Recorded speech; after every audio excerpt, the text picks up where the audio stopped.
Hey guys, what is up? So today I am going to make a review on this wonderful looking iPhone right here. Well, iPhone case. So without further ado, let's get started.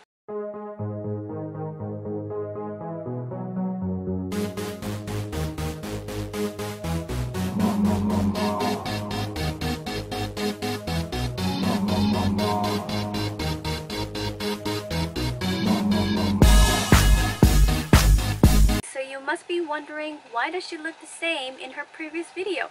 That is because I created this video on the same day. That's right, I am hitting two birds with one stone today. I am very productive, and I don't think there's a point of me changing my clothes and changing my makeup. I just wanted to make two videos today, so here it is. So as you can see, this iPhone case is just beautiful. It is very beautiful. That's right, this is what it looks like. Okay, and this side, as you can see, it kind of represents the scale of the snake, hence why they have like a snake head on top. It is very beautiful. It is quite heavy though, because it is metal, which is I don't like it to be plastic. And the buttons on the side actually works. So here you have the button and it works. I open it, there it is, right? Close it, there it is. And on the side you have two volume buttons, and you have a hole for your, well, if you want to silent your phone or not. But it is a very, before I go ahead and show you guys how I made my phone looking like this, I have to let you guys know that I did not send this to a professional or pay a lot of money to do it. I actually did it myself and only spent a couple of dollars to get this phone looking like this. And it is a lot of work. You do have a lot of patience in order to make your phone like this. So yeah, I'm gonna stop talking. I'm gonna show you guys what it looks like, or how I managed to make my phone look like this. So here is the video.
is it for today. I hope you enjoyed that video. If you like this video, please give this video a thumbs up, and do not forget to comment down below if you have any more other questions, and do not forget to hit that subscribe button down below, and I'll see you on my next video. Bye!